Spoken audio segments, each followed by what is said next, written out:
अस्सलाम वालेकुम स्टूडेंट्स, उम्मीद है आप खैरियत से होंगे। बच्चों बिस्मिल्लाह पढ़ लें, दुरूशी पढ़ लें, फिर हम आगाज़ करते हैं। बिस्मिल्लाहिर्रहमानिर्रहीम। अल्लाहुम्मा सल्ली अला मुहम्मदिन व अला आलि मुहम्मदिन कमा सल्लैता अला इब्राहीम व अला आलि इब्राहीम इन्नका हमीदुम मजीद। अल्लाहुम्मा बारिक अला मुहम्मदिन व अला आलि मुहम्मदिन कमा बारकता अला इब्राहीम व अला आलि इब्राहीम इन्नका हमीदुम मजीद। रब्बि इश्रह ली सदरी व यस्सिर ली अमरी वहलुल उक़दतम मिन लिसानी यफ़क़हू क़ौली। रब्बि ज़िदनी इल्मा, रब्बि यस्सिर वला तुअस्सिर व तम्मिम बिल खैर। हमारा ASNPO, इसके अंदर बच्चों मुख्तलिफ अंदाज से क्वेश्चंस पूछे जा सकते हैं। एक है आपको बैंक का अकाउंट दे दे या रिसीट एंड पेमेंट दे दे।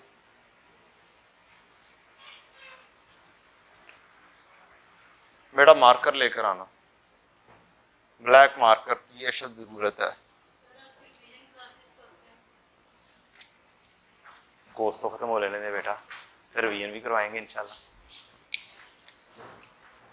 अच्छा जी, रिसीट एंड पेमेंट्स।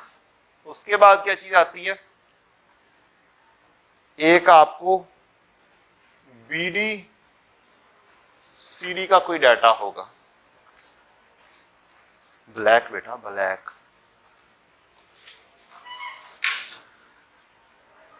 अच्छा, ऐसा काम होगा तो हम क्या करेंगे, हमारा वे आउट होगा कि हम क्या करेंगे, टी अकाउंट बनाएंगे, बीडी सीडी पुट करेंगे और फॉर्मेट बना के इसमें डबल एंट्रीज कर कर क्या कर देंगे, क्वेश्चन को मुकम्मल करने की कोशिश करेंगे और मैक्सिमम तौर पर मुकम्मल हो भी जाएगा इंशाल्लाह।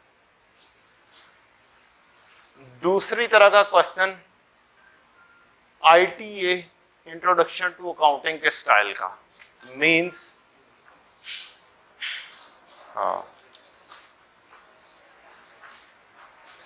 मींस आपके पास ट्रायल बैलेंस गिवन होगा। क्या गिवन होगा? Trial balance. बेटा एक से काम नहीं चला, मैं मार्कर खाता हूं, मैं ब्लैक मार्कर खाता हूं। ब्लैक मार्कर एक दो और लेकर आओ जाके। बच्चा नया है इस वजह से परेशान हो रहा है। ट्रायल बैलेंस गिवन होगा प्लस कुछ एडजस्टमेंट्स होंगी। आप ट्रायल बैलेंस से डायरेक्टली चीजें पुट इन करेंगे। ट्रायल बैलेंस जो होगा वो होगा पुट इन फॉर्मेट, लिखा जाएगा, प्लस जर्नल एंट्रीज होंगी ऑफ एडजस्टमेंट्स। आपका क्वेश्चन हो जाएगा। हाँ जज़ाकल्लाह। तीसरी स्टाइल का क्वेश्चन काफी ज्यादा बेस करेगा आपका ASNPO पर। Accounting standard non profit organisation से रिलेटेड आपको फंड्स की डिटेल दी होगी,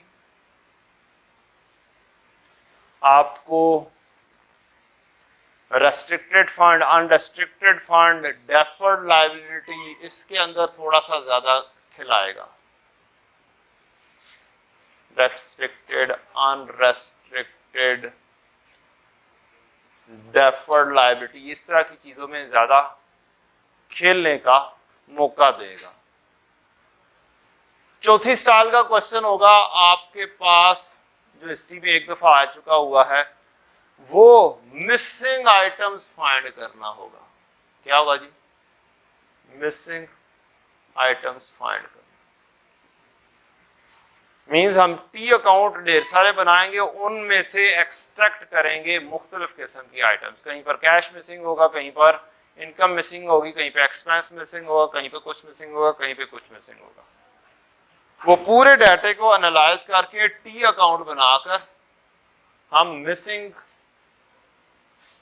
आइटम्स फाइंड करेंगे by using the different journal entries. इसका मतलब क्या हुआ?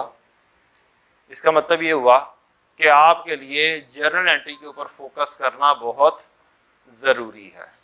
कोई भी क्वेश्चन हो, आपने उसकी क्या बनानी है? जर्नल एंट्रीज के जरिए काम करना है। हर एक के अंदर जर्नल एंट्रीज की कहानी है। इसमें भी जर्नल एंट्रीज की कहानी है, इसमें भी जर्नल एंट्रीज की कहानी है। इसमें कह सकते हैं जस्ट डिफरेंट फॉर्मेट्स में ज्यादा डाटा फेंकना है।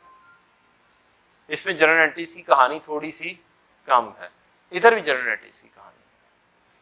तो जर्नल एंट्रीज भी बड़ी डिटेल में इंशाल्लाह डिस्कस करूंगा, सारी की सारी शॉर्ट्स कट्स में डिस्कशन होगी। पहले ये वाला क्वेश्चन परफॉर्म करते हैं ताकि हमारा कम से कम एक मुकम्मल क्वेश्चन कंक्लूजन तक पहुंच जाए। पिछले लेक्चर का क्वेश्चन किसी तरीके से मुकम्मल करने की कोशिश की, वो 80-90% मुकम्मल था। मैं उसको अभी मुकम्मल नहीं करवाने जा रहा, मैं नया क्वेश्चन पिक करने जा रहा हूँ। वो वाला क्वेश्चन आप बैठ के मुकम्मल कीजिएगा, फिर सोल्यूशन से क्या कर लीजिएगा, कंपेयर कर लीजिएगा। मसले मसाइल होंगे तो हम एक स्क्रीनशॉट ले लेंगे उस क्वेश्चन का, यहाँ पर ले आएंगे और फिर जहाँ तक हो चुका है उससे आगे आपको करवा दूंगा। डन? अगर नहीं होगा तो, लेकिन वो आपकी इनपुट की बेसिस के ऊपर। शुरू करते हैं। ये एक एग्जांपल भी है और ऑटम 2011 का क्वेश्चन है सेहत क्लब के नाम से। रिक्वायरमेंट क्या है? Prepare income and expenditure account of Sehat club for the year ended 30 June 11 and its balance sheet या स्टेटमेंट ऑफ फाइनेंशियल पोजीशन। उस जमाने में 18 मार्क्स का क्वेश्चन आया था, अब भी तकरीबन इतने मार्क्स का ही होगा।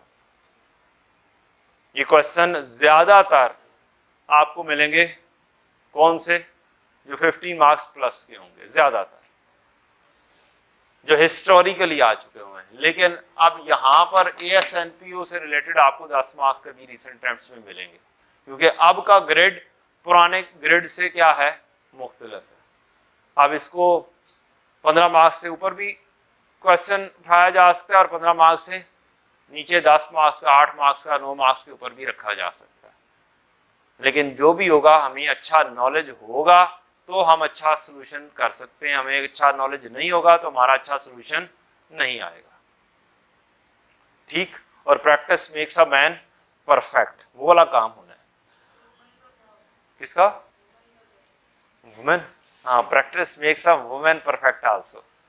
ठीक है। ये एक जनरल मकूला है जिसके अंदर मैन जो है ना यूनिवर्सल है। ठीक है बेटा? चलें अब शुरू करते हैं। Following is the receipt and payment. पिछले क्वेश्चन के अंदर अगर आप देखें, किसी क्वेश्चन के अंदर आपको बैंक का डाटा दिया जाता है। ठीक? जब बैंक का डाटा होता है तो हो सकता है कैश का डाटा क्या हो, मिसिंग हो, कैश की एंट्रीज क्या हो, मिसिंग हो। अब क्या लफ्ज यूज किया गया है, रिसीट एंड पेमेंट। मतलब इसी के अंदर कैश भी है, इसी के अंदर बैंक भी है, इकट्ठा सब कुछ इकट्ठा कर दिया गया है। डन हो गया? रिसीट एंड पेमेंट में कैश एंड बैंक सब कुछ इकट्ठा। अगर खाली बैंक अकाउंट का डाटा लिखा होगा तो इसका मतलब है कैश छुपा हुआ है, कैश की एंट्रीज छुपी हुई हैं, चांसेस पॉसिबिलिटीज हैं। Following the receipt and payment account of Sehat club for the year ended 30 June 11। Receipt and payment आ गया और इसकी बकवास थोड़ी सी बंद कर दी जाए। ओपनिंग है, सब्सक्रिप्शन है, एंट्रेंस फी है, डोनेशन है, इंटरेस्ट है, receipt on disposal of furniture है। क्रेडिट साइड पे पेमेंट है, salaries, rent, travelling expenses, printing stationery, general charges, periodicals, investments, closing balance. Statement of financial position दे दी गई है एज ऑन 30 जून 10 और रिक्वायरमेंट क्या है, 30 जून 11। इसका मतलब है ये सारे का सारा बैलेंसेस क्या हुए, ओपनिंग बैलेंसेस। क्या हुए, ओपनिंग बैलेंस। कभी आपको ओपनिंग बैलेंस पैरेलल में रख के दे सकता है, कभी आपको कह सकता है ये लो सारे की सारी ओपनिंग बैलेंसेस, इससे आगे लेकर सारा काम चलो। पूरी फाइनेंशियल स्टेटमेंट्स दे दी गई हमें। इट मींस यहां से हमारा काम स्टार्ट होगा। और नीचे दी गई है अदर एडजस्टमेंट्स। फर्नीचर परचेज इस तारीख को हुआ, फलाना हुआ। फर्नीचर हैविंग WDV इसका इतना काम हुआ। डेप्रिसिएशन इसके ऊपर डिमिनिशिंग बैलेंस मेथड पर।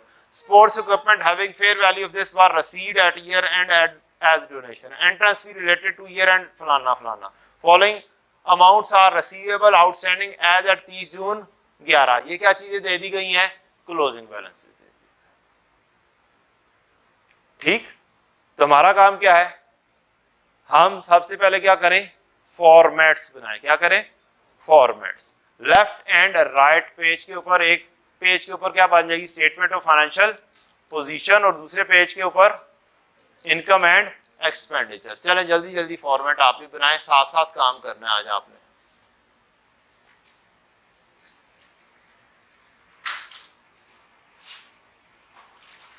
और उस अंदाज में काम किया करें जिस अंदाज में पेपर में बैठ के करना है.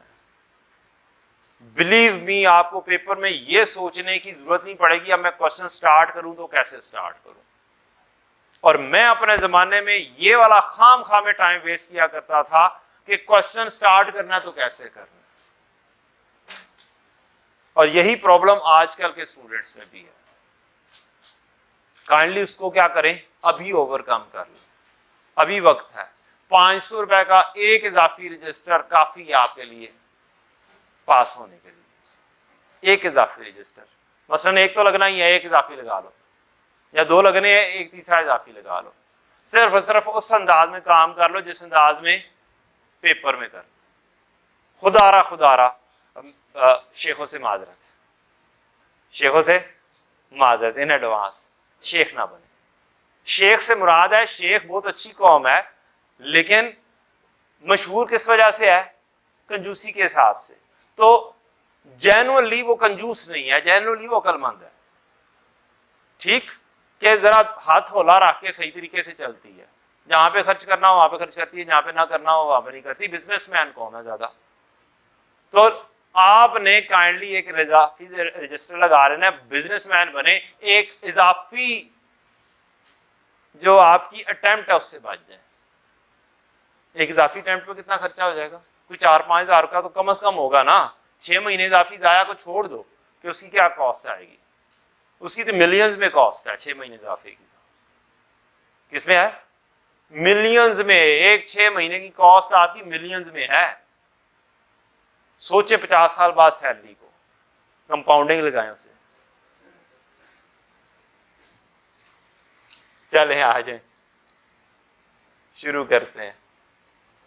ये आपकी आ गई स्टेटमेंट ऑफ फाइनेंशियल पोजीशन, और ये आपका आ गया इनकम एंड एक्सपेंडिचर. ये इधर फाइनल कॉलम है, ये जगह मैंने रखी हुई है. यहां पर लिखते हैं हम सेहत club income and expenditure for year ended 30 जून 2011. हमारा 30 जून 11 ही है ना? 30 जून 11 ही है. और यहां पर हम लिख लेते हैं Sehat club statement of financial position as at 30 June 11. Rupees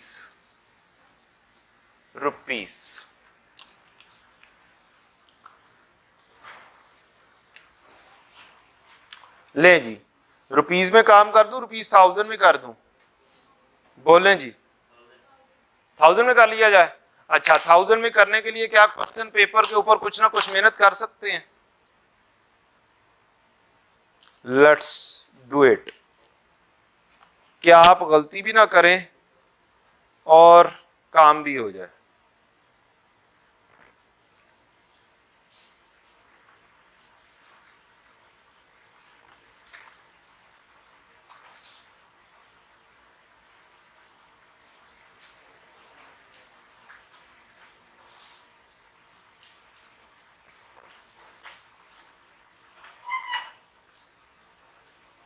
नजर आ रहा है जी सारा क्वेश्चन? अगर आपने करना है किसके अंदर, थाउजेंड्स में, तो काइंडली अपने क्वेश्चन को क्या कर दें? थाउजेंड्स में कन्वर्ट कर दें, ताकि गलती से क्या हो जाए? बच जाए. काम आपका सारा जल्दी हो जाएगा. क्या हो जाएगा? जल्दी हो जाएगा, लेकिन अपने क्वेश्चन पेपर के ऊपर ये कटिंग करनी है। 1 2 3 4 5, ये क्या बन जाएगा 0.5, 63.5, 34, 1.5, 2.5, 0.5, 30.5। क्या हो गई जी, कटिंग हो गई। अब आपका क्वेश्चन क्या हो चुका हुआ है, सिमेट्री में आ गया हुआ है। आगे भी जाके करनी है, ये नहीं कि जी बस यहां पर हुआ तो काम खत्म हो गया। आप ये काम करेंगे, अब आपकी गलती के चांसेस क्या हो जाएंगे, बहुत कम रह जाएंगे, अदरवाइज गलती हो सकती है। 6, 6.7, 12, 8, 3, 4, 2। आपने इतना सा काम किया है। अब आपका क्वेश्चन सिमेट्री में आ चुका हुआ है, किसके अंदर, ₹1000 में। अब खुल के खेलें, ₹1000 डन हो गया। गलती अब पेपर में इंशाल्लाह नहीं होगी, और टाइम जो बाद में इतना ढेर सारा लिखना है, बार बार सिफर लिखने का, वो क्या हो जाएगा, बच जाएगा। और इसमें कोई एक सिंगल मार्क्स भी नहीं कटेगा अगर आप यहां पर क्या लिख देते हैं, ₹1000। बस यहां पर लिख दें, बाकी वर्किंग में बेशक लिखें या ना लिखें। डन। पहले 2 काम कर दिए। यहां पर क्या लिखना है, इनकम्स, यहां पर एक्सपेंडिचर्स, यहां पर एसेट्स आ जाएंगे, और यहां पर क्या चीज आ जाएगी, फंड एंड लायबिलिटीज। बाकी जो जो सी चीज आती जाएगी वो चीज क्या करते जाएंगे, हम लिखते जाएंगे। बस हमारा मेन फॉर्मेट तैयार है। नेक्स्ट क्या करेंगे, चौथे पेज पर जाएंगे और क्या करेंगे, सेंटर से हाफ करके ढेर सारे टी अकाउंट्स बना देंगे। ये आ गया आपका 4th पेज। यहां पर आपके क्या होने चाहिए, टी अकाउंट बने होने चाहिए। तो अब अगर आप पेपर को सेंटर से हाफ कर लेते हैं तो आपके कम से कम भी 8 टी अकाउंट आराम से बन सकते हैं। और क्वेश्चन में तकरीबन इतने के नजदीक ही चाहिए होते हैं। ये तो क्या, ले जी, स्टार्टिंग क्या होगी हमारी, बीडी और सीडी लिखना। लेकिन अब बीडी सीडी, बीडी सारे नहीं, अन्य वाले यहां पे लिख देना। जो सी चीज यहां पर पुट इन हो सकती है, बैलेंस शीट में ओपनिंग फेंका जा सकता है, वहां पर फेंक दें। और डेबिट में डेबिट ऐड और क्रेडिट लेस, और क्रेडिट में क्रेडिट ऐड और डेबिट लेस करके भी काम हो सकता है। And that is the best way out to deal such type of question. चाहे वो ट्रायल बैलेंस वाला क्वेश्चन हो, चाहे वो ये वाला क्वेश्चन हो, और चाहे वो ये वाला, तो नहीं, ये तो वैसे ही मिसिंग आइटम है। ये दोनों टाइप के क्वेश्चंस इसी तरीके से आप करेंगे तो सबसे बेस्ट रहेगा। जनरल फंड 172.5 कहां पर जाना चाहिए, टी काउंट खोलूं या यहां पे जाए, बोले यहां पर जाना चाहिए। जनरल फंड यहां पर आना चाहिए, बिल्कुल वैसे ही जैसे ओपनिंग कैपिटल लिखते होते हैं, एड सरप्लस लिखते हैं और सारा काम करते हैं। तो यहां पर आपका आ गया जनरल फंड। इसे अनरेस्ट्रिक्टेड भी बोल देते हैं, नए जुबान के अंदर इसे अनरेस्ट्रिक्टेड फंड भी बोल देते हैं, जनरल फंड भी बोल देते हैं। मैं जरा नई लैंग्वेज भी जरा सी यूज कर लूं। कितना बैलेंस है जी, 172.5, ये ओपनिंग आ गया। लायबिलिटीज, रेंट, क्या एक्रूअल टाइप की चीजें आ गई। एक्रूअल का क्या करते होते हैं हम, टी अकाउंट बना देते होते हैं। ओपनिंग कितना 11, सैलरीज पेएबल कितना 17.5, rent payable BD 11, salaries payable BD 17.5, salaries ही है ना, ठीक है, 17.5 सैलरीज आ गई। Next furniture net, furniture, sports equipment, क्या किया जाए? इसके चांसेस हैं, नीचे जाके एडजस्टमेंट देखें, 2-3-4 एडजस्टमेंट्स आ रही हैं इससे रिलेटेड, आ रही हैं, फर्नीचर की भी आ रही है, कहीं पे स्पोर्ट्स इक्विपमेंट की भी आ रही है। तो इसका मतलब है इसको क्या करो, टी काउंट के अंदर फेंको। फर्नीचर,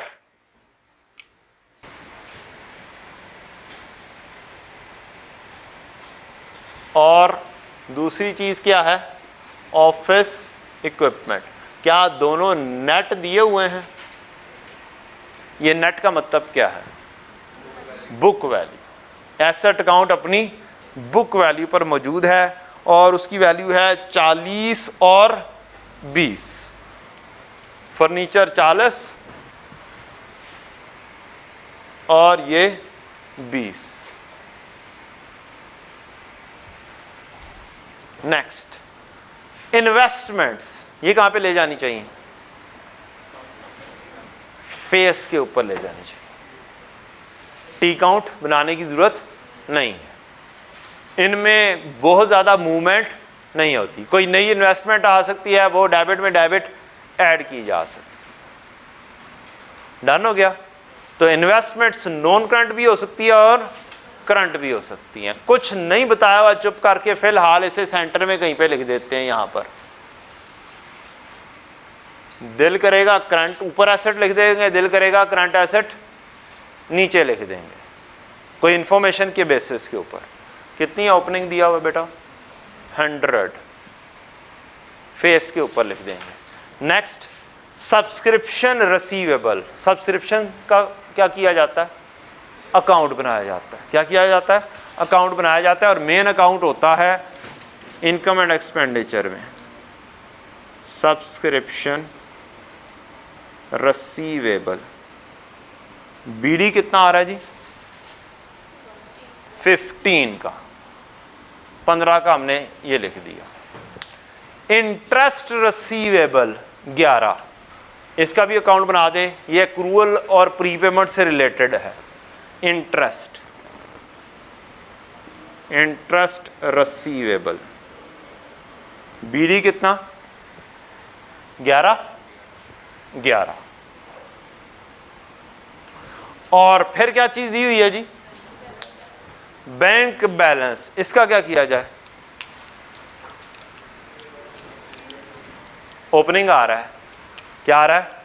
ओपनिंग आ रहा है, तो क्या ऊपर रसीट एंड पेमेंट दिया हुआ है?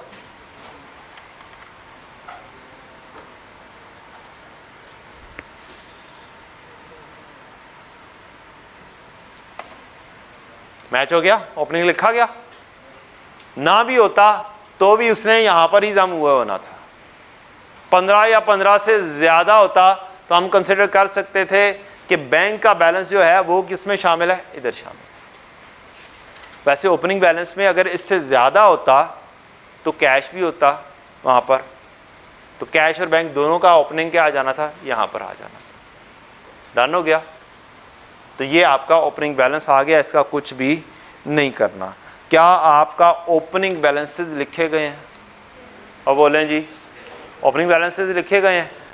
क्लोजिंग भी उठाकर लिख दें, जल्दी जल्दी क्लोजिंग भी लिख देते हैं, कौन कौन से अकाउंट का क्लोजिंग आ रहा है। सब्सक्रिप्शन रिसीवेबल 8, रिसीवेबल ही है, किधर आ रहा है जी? ये आ रहा है।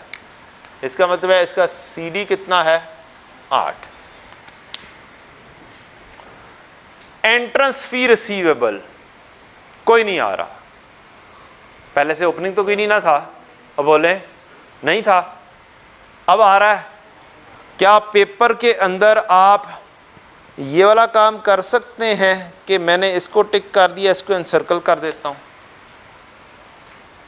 अब बोलो कि एडजस्टमेंट्स वगैरह पढ़ूंगा, जरूरत पड़ेगी तो सीडी लिख दूंगा, नहीं तो हो सकता है डायरेक्टली एंट्री के जरिए ये काम हो जाए और मेरा खिलारा उधर ना डले।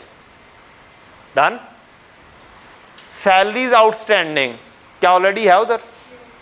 सैलरीज का अकाउंट 4, सैलरीज किधर गया? ये आ रहा है। 17.5 ओपनिंग था, क्लोजिंग कितना आ गया 4। और क्या रेंट भी उधर अवेलेबल है? अब रेंट कितना है 2, ले जी 4 और 2, 4 रेंट है 4, सैलरीज है 4, रेंट है CD 2। ले जी ओपनिंग क्लोजिंग लिखे गए सिवाय इसके। इतना याद रह सकता है कि नहीं रह सकता? क्वेश्चन करते हुए और फिर एनसर्कल कर लिया तो याद रहना चाहिए। और बाकियों के ऊपर क्या किया हुआ है मैंने? टिक किया हुआ। तो ये चीजें हमें बताती हैं कि पेपर में से क्या कुछ हो चुका है, क्या कुछ नहीं हुआ। चलें जी, नेक्स्ट काम क्या है? कल तरीकाकार बताया था, स्टेप्स लिखवा दूं? कहते हैं तो स्टेप्स लिख लेते हैं। मेजरली क्वेश्चंस में इस तरह के क्वेश्चंस के स्टेप लिख देते हैं। नंबर 1 क्या काम किया जी? नंबर 1 पे फॉर्मेट है किस किस का? स्टेटमेंट ऑफ फाइनेंशियल पोजीशन का और इनकम एंड एक्सपेंडिचर का। नंबर 2 पे क्या काम किया है? नंबर 2 पर BD और CD लिखे हैं इन T अकाउंट। मेजरली ज्यादातर के, कोई एक अद्धा छोड़ लिया कि खिलारा ना डले तो वो अलग बात, जिसका ओपनिंग क्लोजिंग दोनों नहीं आ रहे थे। लिखना चाहो लिख भी सकते हो। क्या आया था चलो वो भी लिख देते हैं, कंप्लीट कर देते हैं। एक था, कितना था, क्या थी? एंट्रेंस फी पेएबल था। यस, आपकी फरमाइश पर एंट्रेंस फी पेएबल। CD कितना है जी? लिख देते हैं जी, मुकम्मल ही कर देते हैं, कहानी सफाया फेर देते हैं। ओपनिंग क्लोजिंग सब आ गए। 2 नहीं 3, लें जी ये भी कहानी खत्म कर दी, मुकम्मल ही कर दिया। क्या जाता है? BD CD इन T अकाउंट और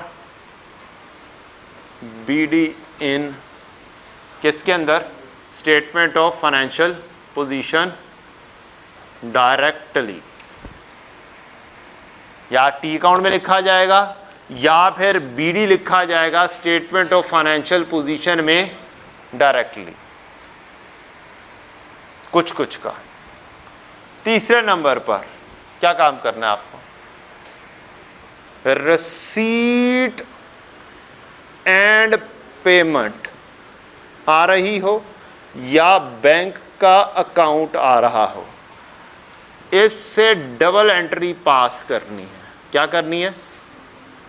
डबल एंट्री पास करनी है। अब हम इस स्टेप के ऊपर पहुंचे हैं, अगला स्टेप साथ साथ लिखेंगे। बनाएं जी डबल एंट्रीज।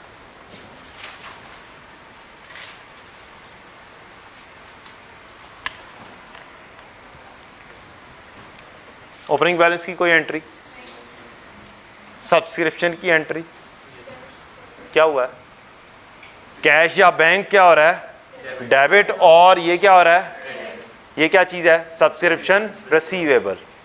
201 कैश या बैंक का दोबारा से अकाउंट बनाने की जरूरत नहीं है, वो ये बना हुआ है। इसका क्रेडिट साइड उठानी है और ये क्या करनी है? यहां पर लेकर आनी है कैश या बैंक डेबिट और सब्सक्रिप्शन रिसीवेबल क्रेडिट। डन। अब आंखें बंद करके बस एंट्रीज पास करते चले जाना है। डन। अच्छा, entrance fees entry, bank debit और entrance fee income credit. Accrual prepayment की कतन टेंशन नहीं लेनी। चाचा असलम वाला काम करना है। क्या करना है? चाचा असलम की एंट्री पास करता है, पैसा आता है तो इनकम रिकॉर्ड, पैसा जाता है तो एक्सपेंस रिकॉर्ड। बात समझ लग गई? क्या काम करना है हमने? चाचा असलम वाला काम कर जाना है, टेंशन नहीं लेनी है। चाचा असलम वाला काम करने से होगा क्या? आपका ये बूथा भर जाएगा। क्या आ जाएगा, फेस फिल इन हो जाएगा। और चंद एक जगहों पर जो एडजस्टमेंट्स आनी है वो इधर से देख के कर देंगे, और आपका ये टाइम बिल्कुल भी नहीं लगेगा कि मैं इधर लिखूं या इधर लिखूं, ये टेंशन ही नहीं आनी। ठीक है जी। अदरवाइज आंसर्स इधर भी लिखने से सेम आ जाएंगे, लेकिन आपका ये फेस भरेगा नहीं। ठीक है। और जब आपकी चीजें इसके अंदर आएंगी ना, इधर और इधर, तब मार्क्स मिलने हैं, नहीं तो नहीं मिलने।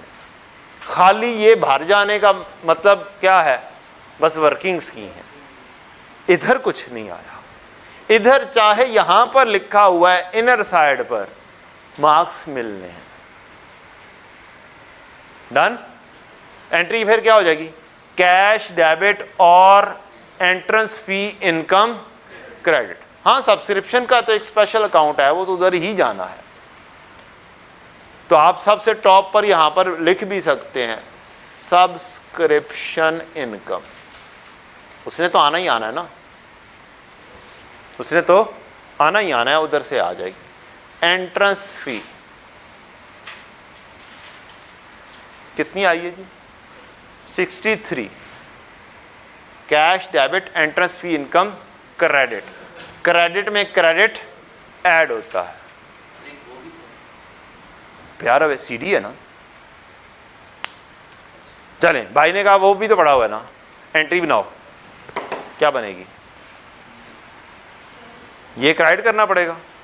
अब बोलो, ये क्या करना पड़ेगा, क्रेडिट करना पड़ेगा। कितने से, 3 से। ये क्रेडिट, ये क्या होगा, अब बोलो, ये क्या होगा, अब बोलो। एंट्रेंस फी इनकम ही है ना, या एंट्रेंस फी पेएबल है।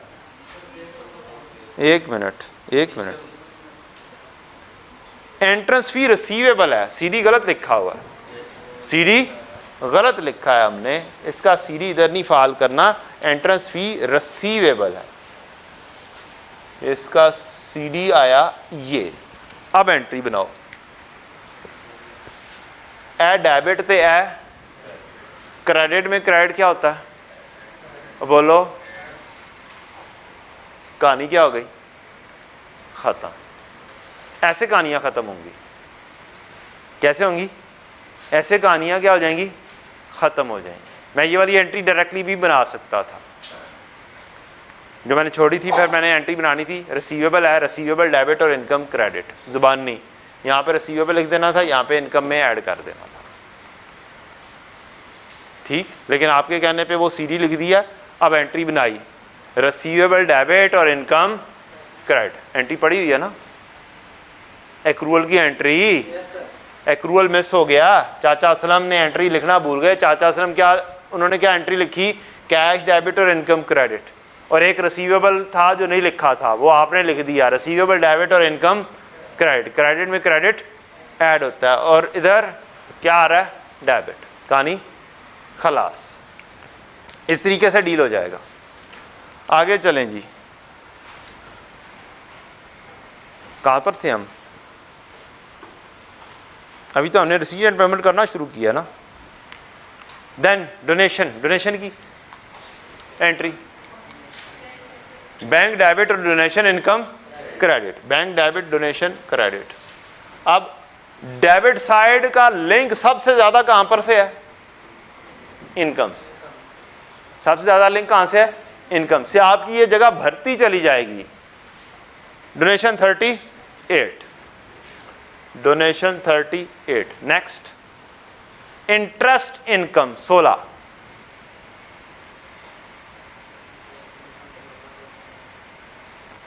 Bank debit interest income credit.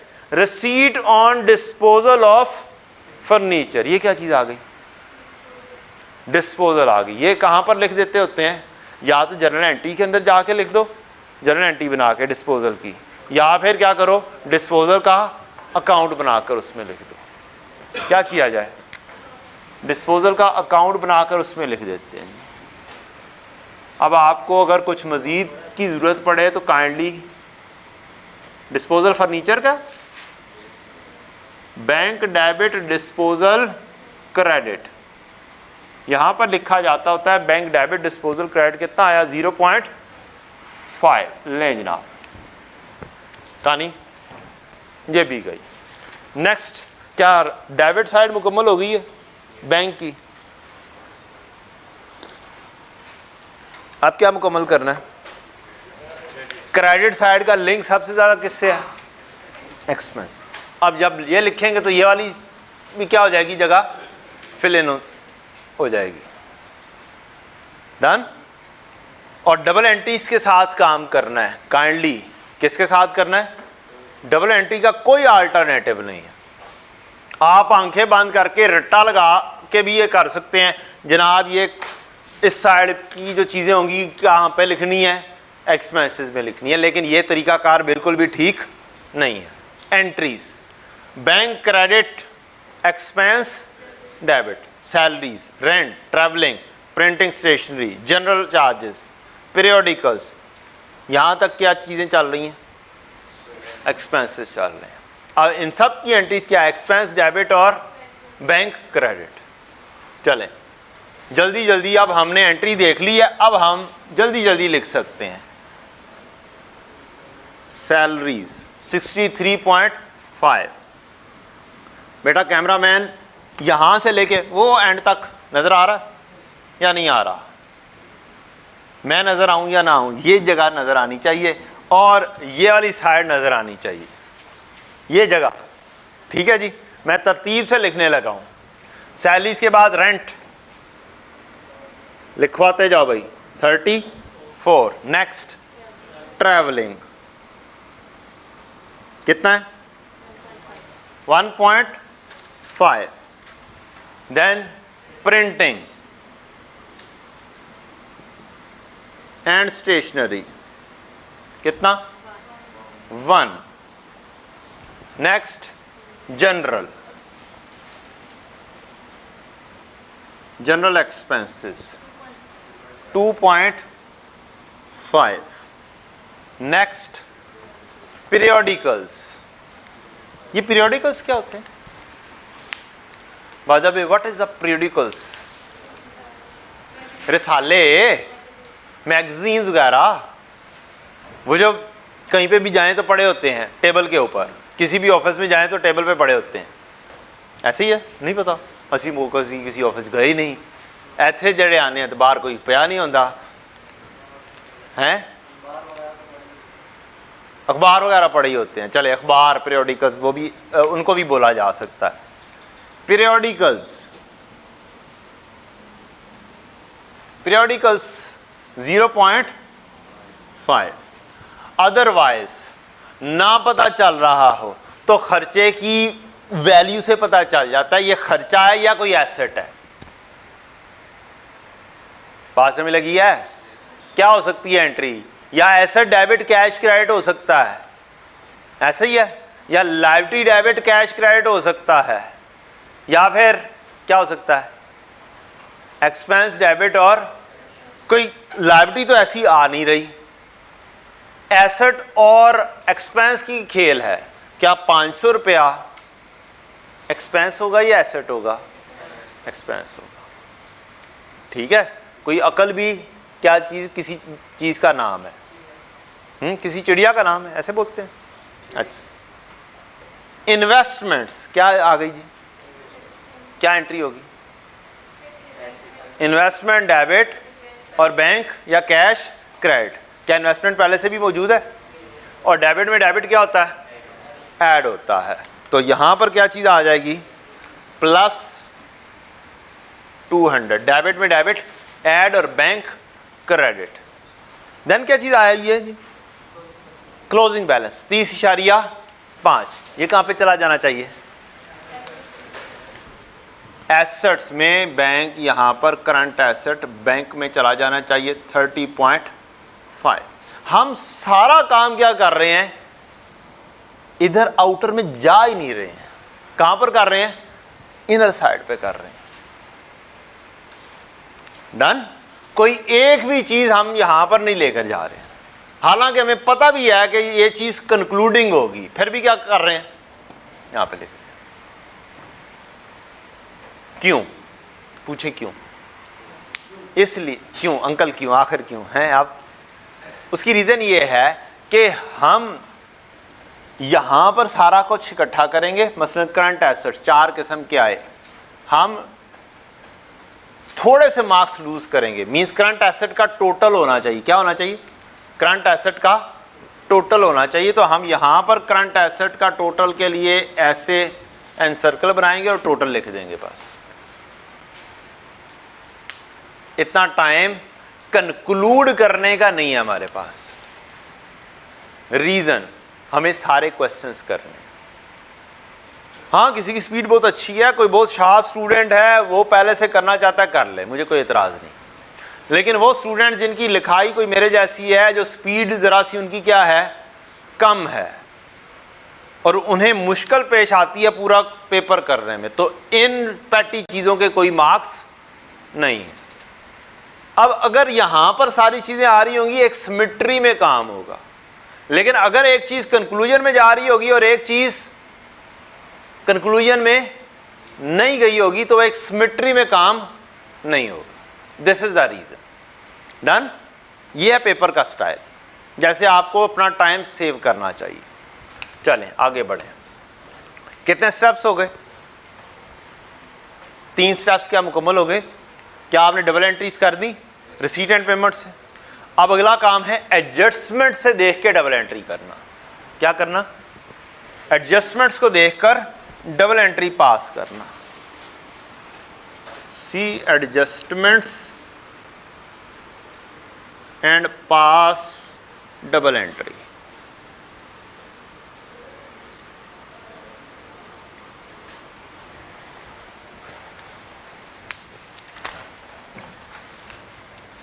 चलें जी,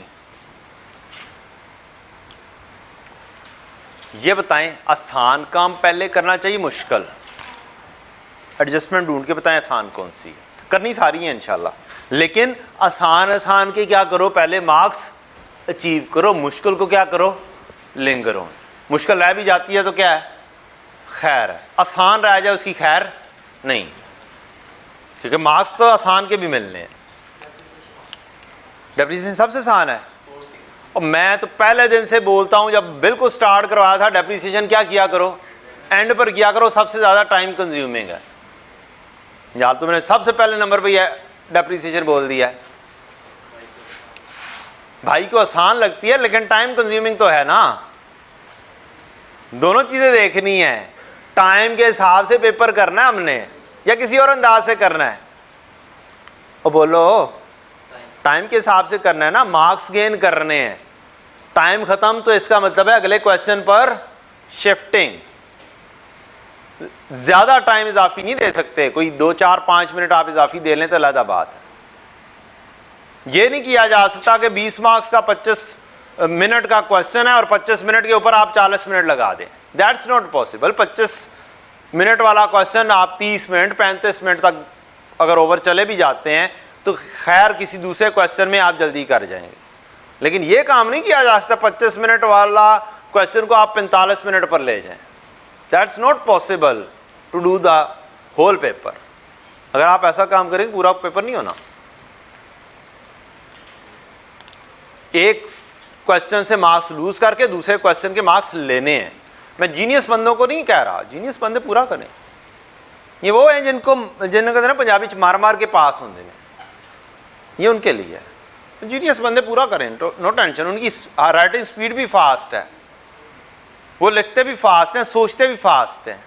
हम वो लोग हैं जो ना फास्ट लिखते हैं ना फास्ट सोचते हैं, तो उनके लिए ये टेक्निक ज़रूरी है। और मेजॉरिटी कौन सी होती है? दरमियानी होती है। ठीक है, वो जो जीनियस बंदे होते हैं ना, वो 10% होते हैं, जो फर्स्ट अटेम्प्ट में पासिंग करने वाले होते हैं।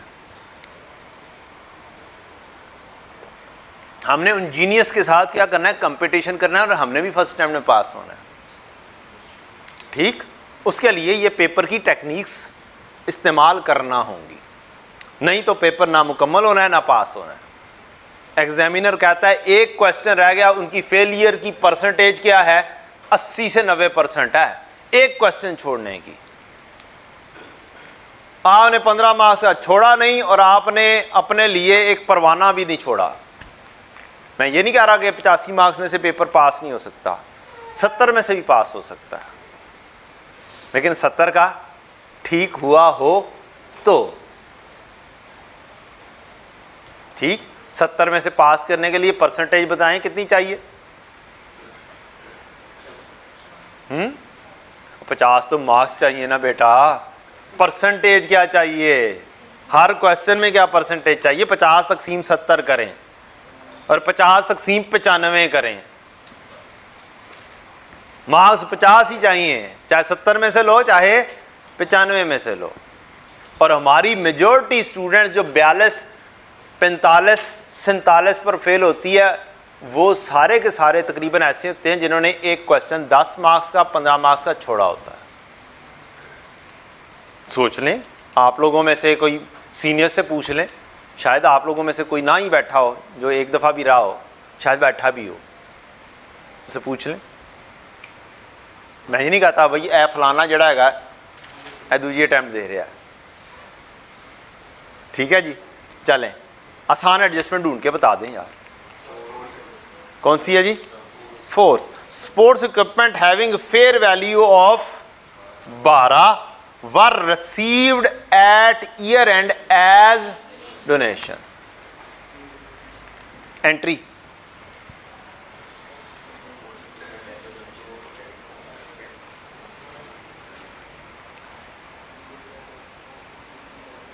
Sports equipment debit, well done. Sports equipment debit अद्धी एंट्री तो करन दिओ ना यार, अद्धे तो मार्क्स पूरे लैन दिओ, इहदे तो कॉन्फिडेंस फुल हैगा। कित्थे है sports equipment? Office equipment sports equipment यही है ना? ये स्पोर्ट्स था, मैंने गलत लिख दिया। 12 के साथ स्पोर्ट्स इक्विपमेंट डेबिट, तो डेबिट तो हो गया जी। आगे what should be credit? Donation income credit कर दिया जाए। ग्रांट रिलेटेड टू एसेट है या ग्रांट रिलेटेड टू इनकम है? ग्रांट रिलेटेड टू इनकम के लिए क्या चीज करते होते हो? अब बोलो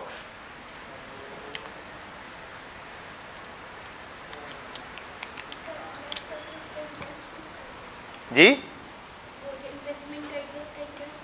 इंटरेस्ट नहीं, वो तो एंडोमेंट फंड था ना। IAS 20 के अंदर मैं ले गया हूं आपको। ग्रांट रिलेटेड टू एसेट हो तो क्या होता है? डेफर्ड लायबिलिटी होती है। क्या होती है जी? Deferred liability. ये डोनेशन इनकम जरूर आई है, लेकिन इसकी रूटिंग डायरेक्टली लैंड यहां पर नहीं करेगी।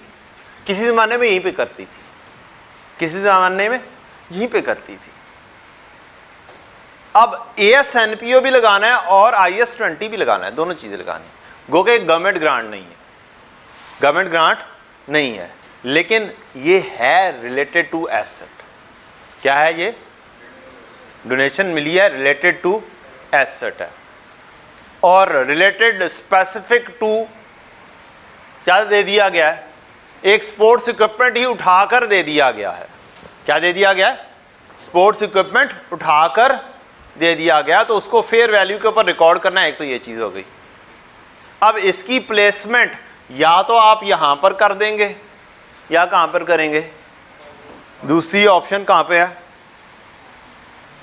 डेफर्ड लायबिलिटी है। क्या जी? Deferred liability. और जैसे जैसे एसेट डेप्रीशिएट होगा वैसे वैसे ये क्या होगी? ये भी किधर जाएगी? इनकम में जाती रहेगी। डन हो गया? बात समझ लग गई है? तो कहां पर ले जाऊं इसे? आसान रूल है, IAS 20 से रेलेवेंट ही है ना, उस जैसा ही है। तो इसे उठाओ, कहां पर लिखो? Deferred liability. और नाम क्या लिखो इसको? Sports equipment. कितने से? 12 से। किसी जमाने में अगर पुराने पास पेपर उठाकर देखोगे तो यहां पर ही लैंड हुई मिलेगी। कहां पर मिलेगी? इसी जगह पर लैंड हुई मिलेगी।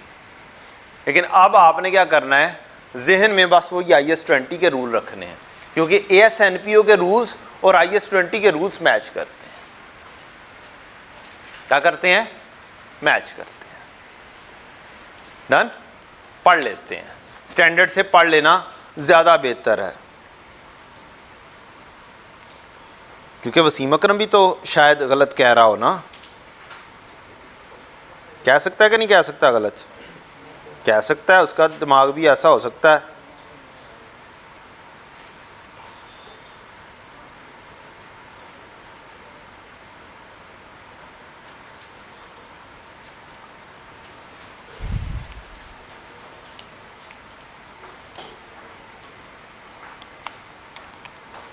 क्या ये रेस्ट्रिक्टेड है? एक हिसाब से रेस्ट्रिक्टेड ही होगी ना, अब बोलो, एक हिसाब से ही क्या है, ये रेस्ट्रिक्टेड है जेन्युइनली, क्योंकि मिल ही गया अगर ऑफिस इक्विपमेंट, तो फिर ये ऑफिस इक्विपमेंट में यूज हो रहा है ना। चलें, restricted contribution for the purchase of capital asset, अगर मुझे पैसा भी मिल गया है ताकि मैं क्या कर सकूं, कैपिटल एसेट खरीद सकूं, तो क्या होगा? अगर ये डेप्रीशिएबल है, अगर ये डेप्रीशिएबल है तो एंट्री इसकी होगी कैश डेबिट और डेफर्ड लायबिलिटी क्रेडिट, और इस कैश से एसेट खरीद लिया जाएगा, एसेट डेबिट और कैश क्रेडिट हो जाएगा, और बाद में इस डेफर्ड लायबिलिटी को क्या करेंगे, जैसे डेप्रीसिएशन होगी उसी अंदाज में डेफर्ड लायबिलिटी डेबिट और कंट्रीब्यूशन इनकम क्रेडिट होगी। लेकिन अगर ये डेप्रीशिएबल एसेट नहीं है, लाइक लैंड है, तो फिर रूल चेंज है, फिर इसको डायरेक्टली लैंड करना है कहां पर, रेस्ट्रिक्टेड फंड लैंड के अंदर, कैश डेबिट और फंड लैंड क्रेडिट करेंगे। डन? रीजन बताएं। इसकी अल्टीमेट डेस्टिनेशन वही वहां पे पहुंचना है। अल्टीमेट डेस्टिनेशन क्या है? फंड्स में ही पहुंचना।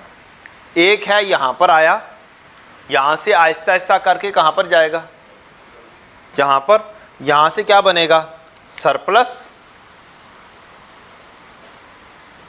और सरप्लस अल्टीमेटली कहां पे जाएगा, फंड में। ठीक, अब एक चीज ने डेप्रीशिएट होना ही नहीं है तो फिर क्या किया जाए, अब बोलो, तो उसको अल्टीमेट उसकी डेस्टिनेशन पर डायरेक्टली पहुंचा दो। डन हो गया? ठीक, इसी तरह से जो ग्रांट रिलेटेड टू एक्सपेंसेस हैं, ग्रांट रिलेटेड टू एक्सपेंसेस और रेस्ट्रिक्टेड किया है हमने, तो दो तरह के एक्सपेंसेस हो सकते हैं। एक हो सकते हैं करंट पीरियड के एक्सपेंसेस, इसी साल के एक्सपेंसेस के लिए, ये जनाब जो साल चल रहा है इसकी सैलरीज देनी है, तो फिर क्या करोगे, डायरेक्टली लैंड कहां पे करवाओगे, यहां पे, क्योंकि करंट ईयर का है, यहां से होके इधर जाएगा जनरल फंड में।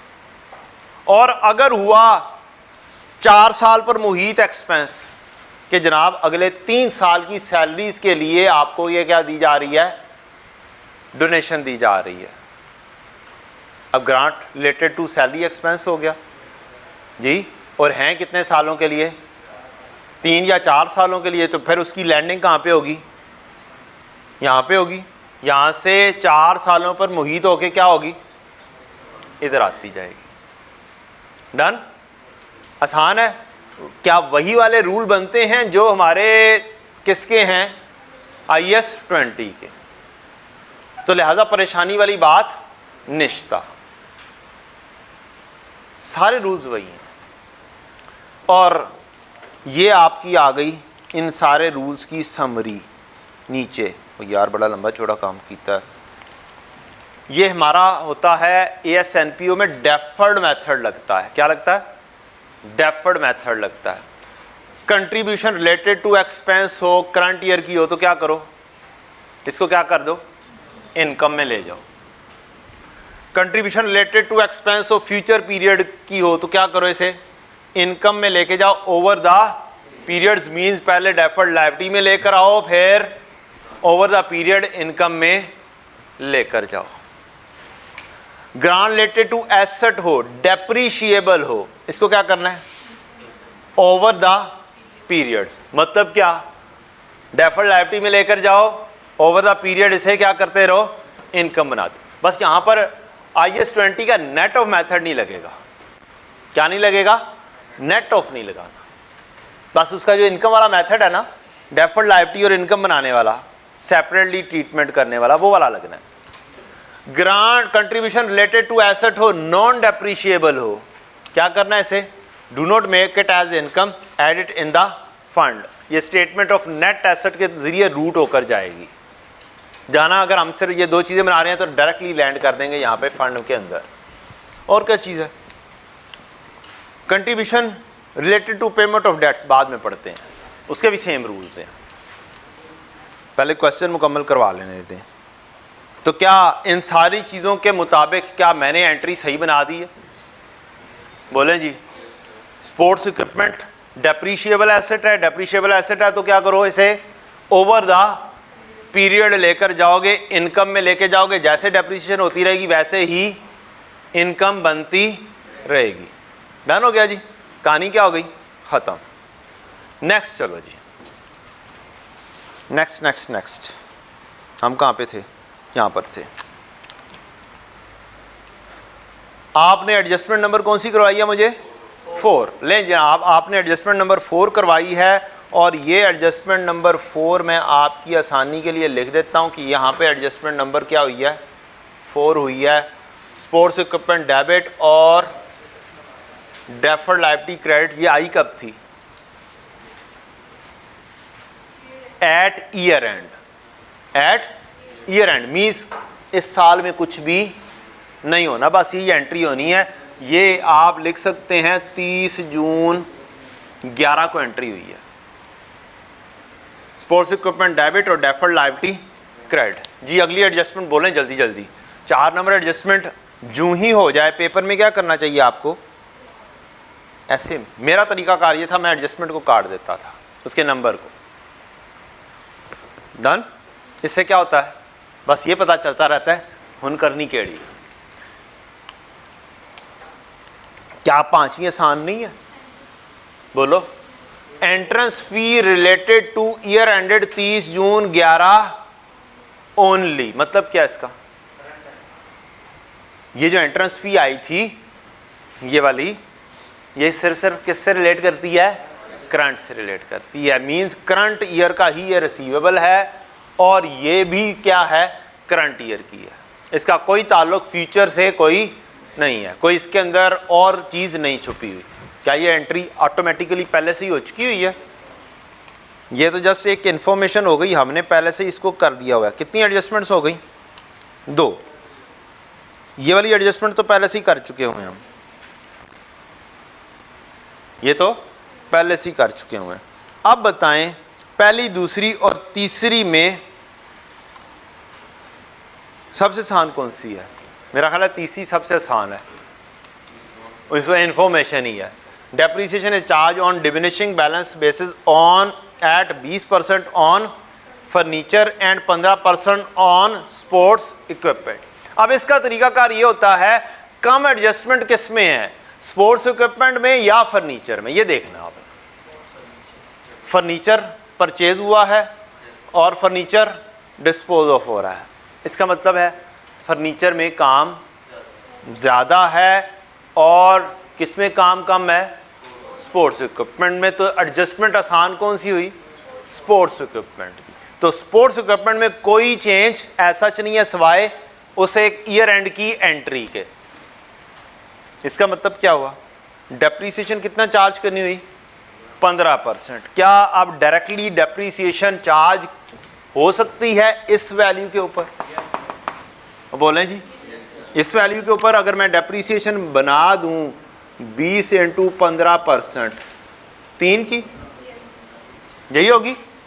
अब बोलें एंट्री क्या हो जाएगी, डेप्रीसिएशन डेबिट और asset credit.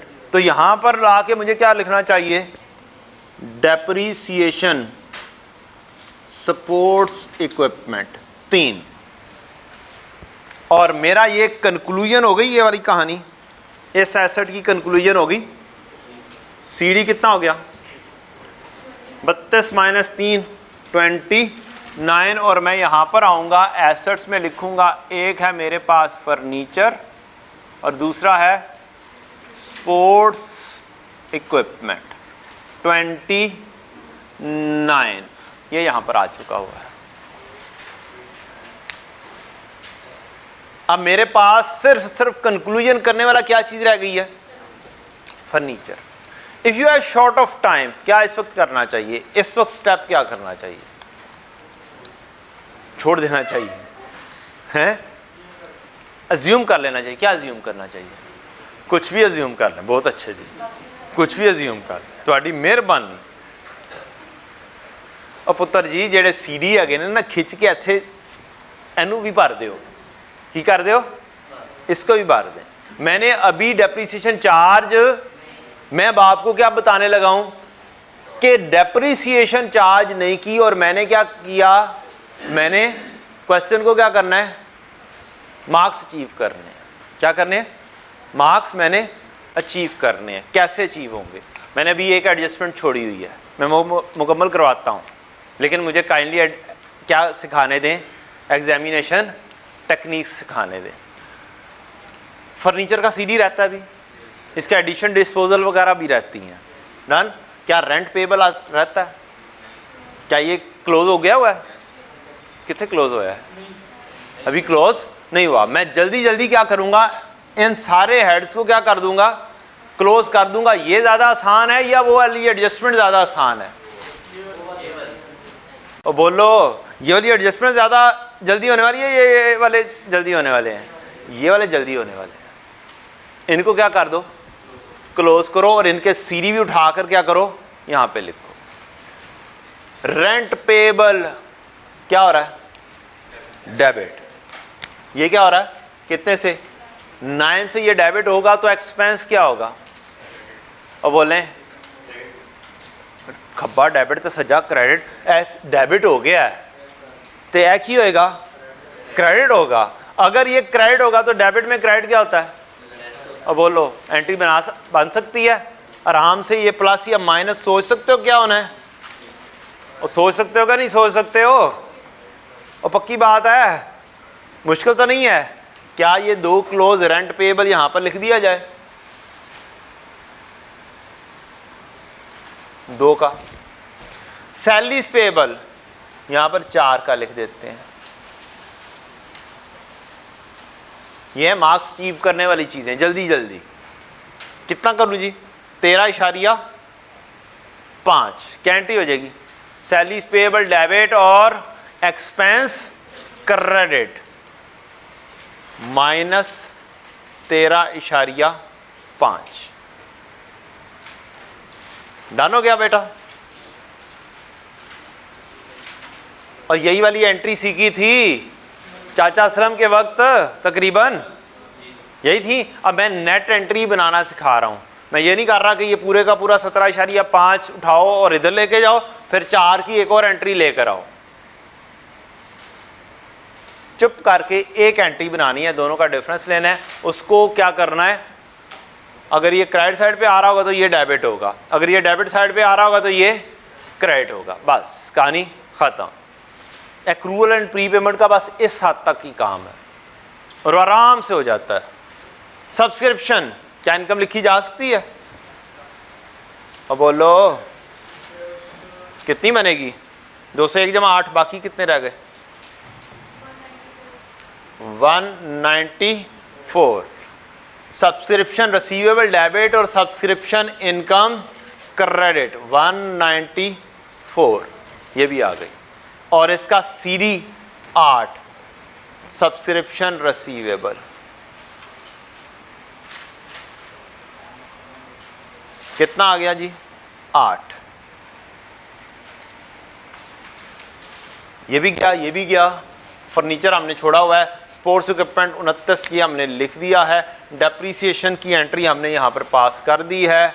Interest receivable opening आ रहा था, क्लोजिंग आ रहा है? बोलें जी क्लोजिंग नहीं है, तो इसका मतलब है ये क्या हो जाएगा? क्रेडिट। तो डेबिट क्या होगा? और बोलें एक्सपेंस या इनकम? एक्सपेंस है या इनकम? इंटरेस्ट क्या है? रिसीवेबल मींस इंटरेस्ट क्या होगी? इनकम होगी। डन? ये क्रेडिट तो इनकम डेबिट कितने लिखी हुई है? हाँ? लिखी हुई इंटरेस्ट इनकम लिखी हुई, वो क्रेडिट तो ये डेबिट, और क्रेडिट में डेबिट क्या होता है? लेस होता है, -11। बस आपने रूल याद रखने हैं, डेबिट में डेबिट ऐड और क्रेडिट लेस, और क्रेडिट में क्रेडिट ऐड और डेबिट लेस। कहानी क्या हो जाएगी आपकी? सारी चीज़ों की आराम से कंक्लूड हो जाएगी। रूल्स पहले दिन से, ये पहले दिन से तो नहीं, कोई 10वें 8वें 10वें दिन तो बन रहे हैं कि नहीं बन रहे? हूँ तो 50-60 दिन हो गए ने मेरा ख्याल है रूल्स चलाते हुए, इस दिन के लिए थे। इनकम डेबिट और इंटरेस्ट रिसीवेबल क्रेडिट, क्या सारे कंक्लूड हो गए? अब बोलें जी, क्या ये सारे कंक्लूड हो चुके हैं? थोड़े से मज़ीद मार्क्स अचीव करना सिखा दूं? क्या इनकम का टोटल हो सकता है? बोलें जी। इनकम का टोटल करना नहीं है, बस ये 2 लाइन से लगानी है। यहां पर लिखना है ए, यहां पर लिखना है डेप्रीसिएशन जो मिसिंग है फर्नीचर की,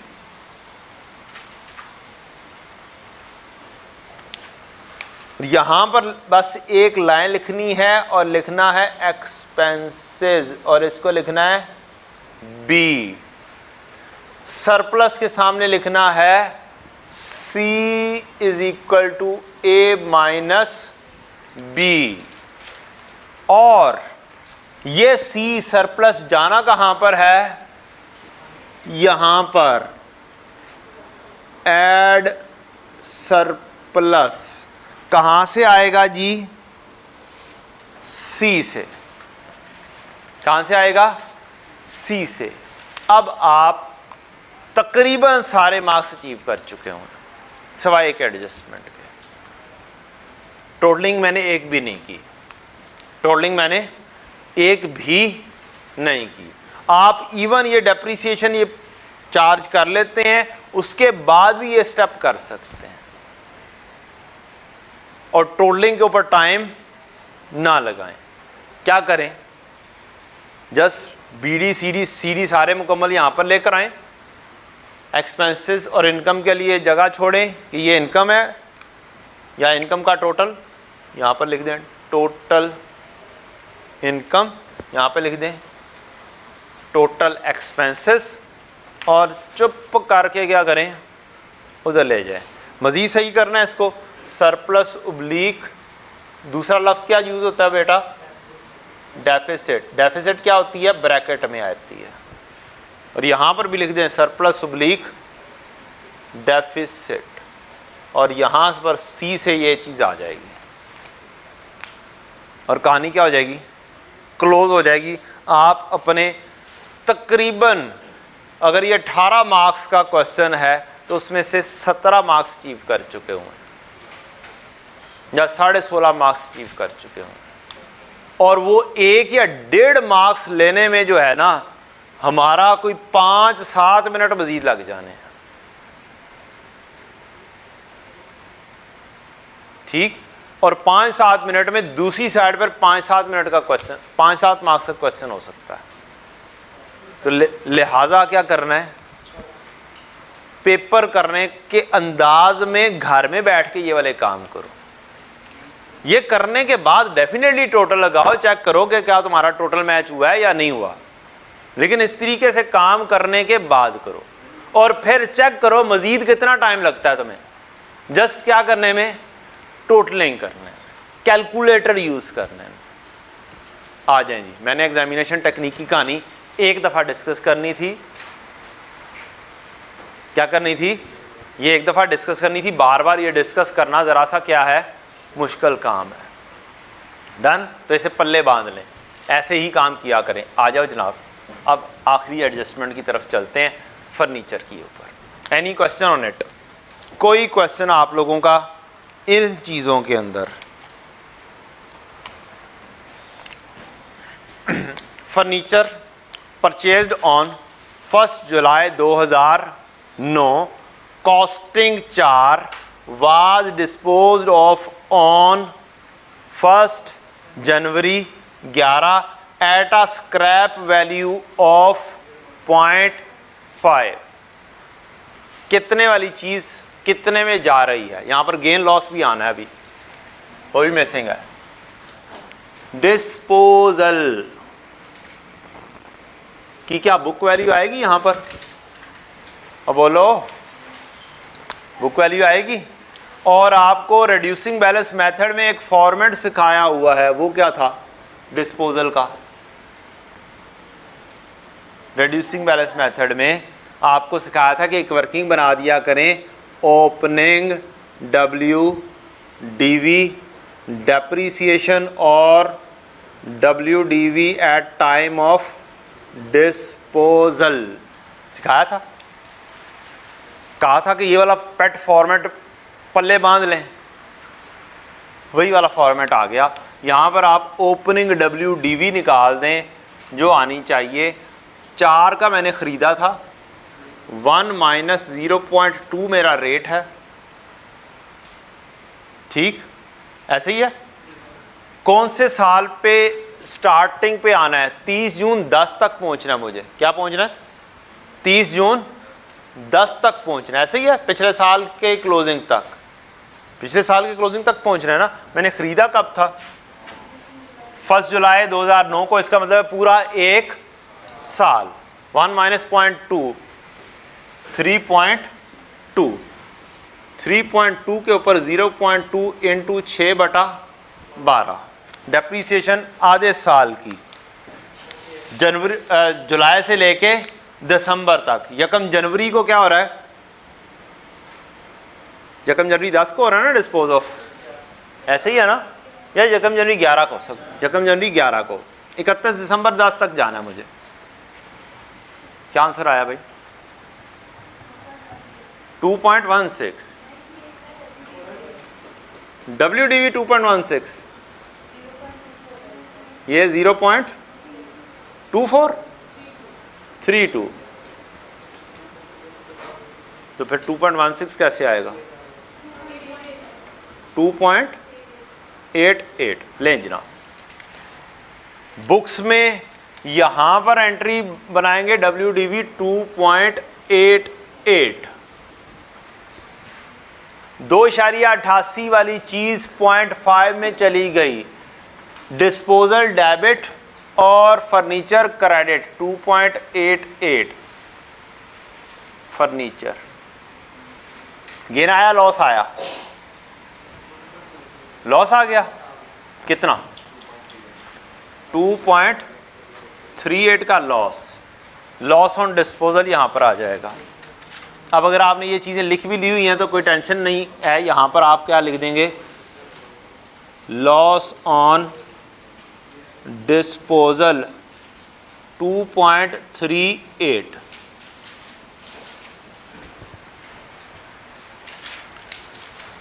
पहली एडजस्टमेंट मुकम्मल हो गई। दूसरी एडजस्टमेंट क्या है?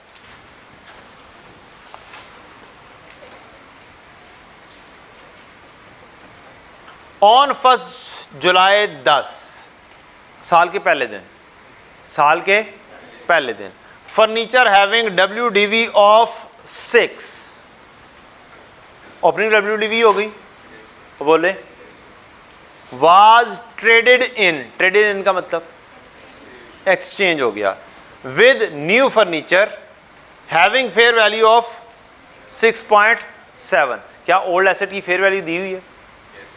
कितने देती है? किसने क्या? फिर ओल्ड एसेट की फेयर वैल्यू दी हुई है। क्या न्यू एसेट की फेयर वैल्यू दी हुई है? तो रूल फिर कौन सा अप्लाई हो जाएगा?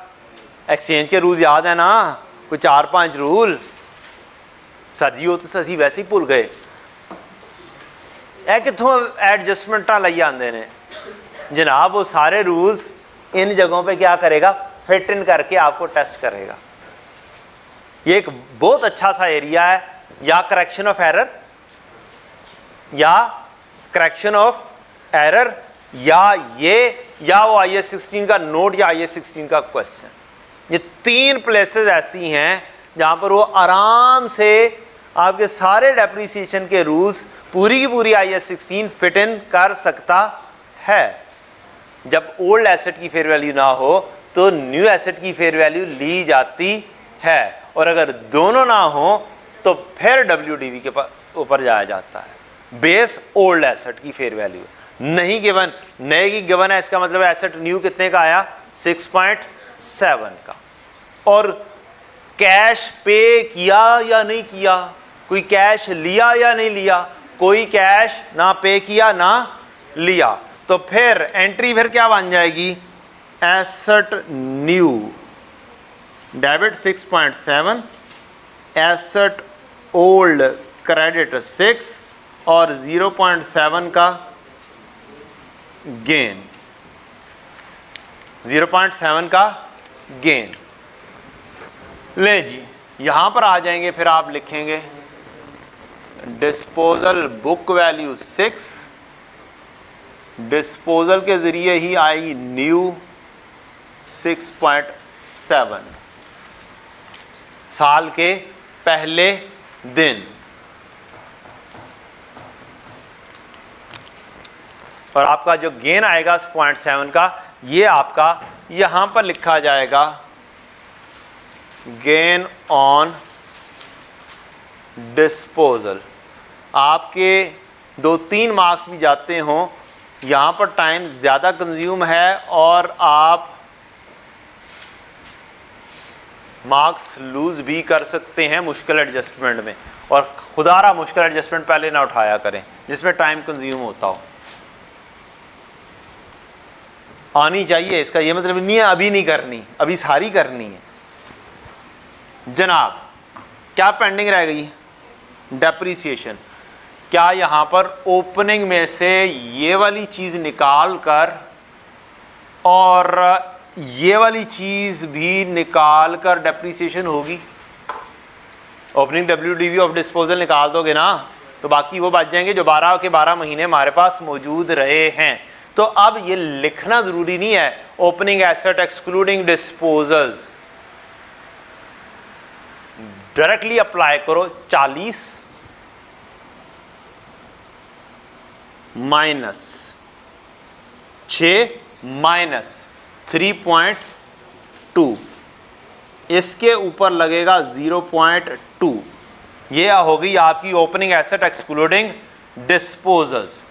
एडिशन है 6.7 की, 6.7 पूरा साल डेप्रीशिएट होगा, चूंकि साल के पहले दिन ही आ गया है, और एक डेप्रीसिएशन ये वर्कआउट कर चुके हुए डिस्पोजल की, ये डायरेक्टली आ जाएगी 0.32। ये सारी ऐसे ही टोटल कर दें और क्या कर दें, एक वैल्यू बना दें। यह है पेपर का करने का तरीकाकार। ओपनिंग एसेट की WDV minus WDV of disposal opening, क्योंकि दी ही ओपनिंग की हुई है, minus opening WDV of this disposal, बाकी बच गई opening WDV of remaining assets, उसको 0.2 से मल्टीप्लाई किया, हमारा रेट है, ये एडिशन आ गई, ये डिस्पोजल की वर्किंग पहले से हो चुकी हुई है। जी बेटा 7 पॉइंट, ये टोटल आ गया 7.8 की डेप्रीसिएशन आ गई जी। यहाँ पर आप लिखेंगे 7.8 डेप्रीसिएशन और क्रेडिट कर देंगे यहाँ पर डेप्रीसिएशन 7.8, यहाँ से सीडी निकालेंगे जो कि यहाँ पर फिल इन हो जाएगा।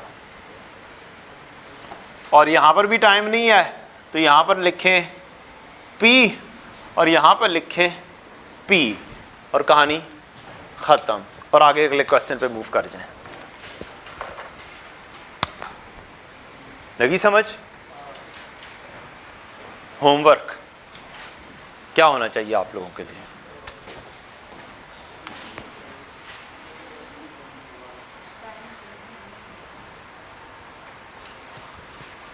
हर क्वेश्चन को कोशिश करनी है, क्या करें, with in due time perform किया करें।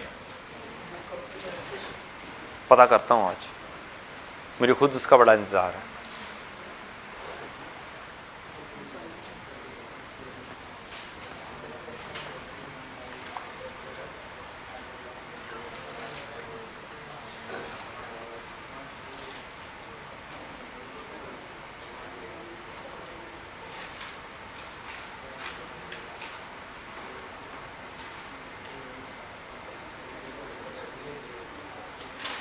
ये बच्चों आप लोगों की ड्राइव के अंदर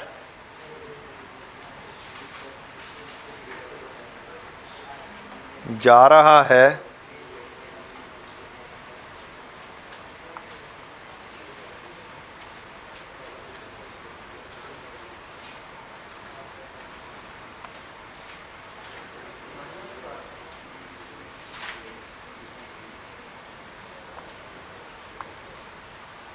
आज के लेक्चर का क्वेश्चन का पीडीएफ।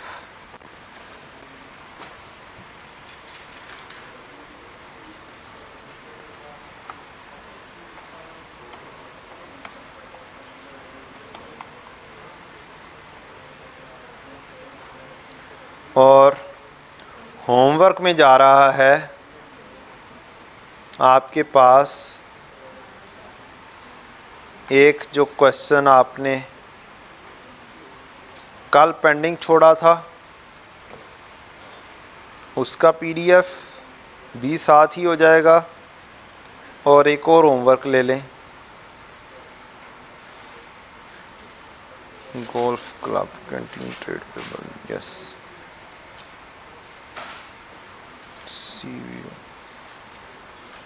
सीवीओ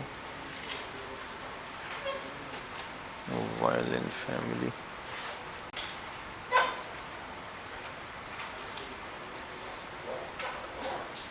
लें जी,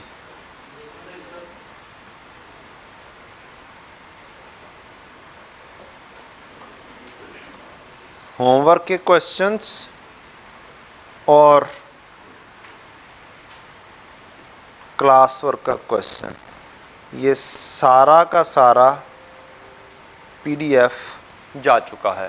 थैंक यू, आज के लिए इतना ही। अस्सलाम वालेकुम। ड्राइव में यशी करो।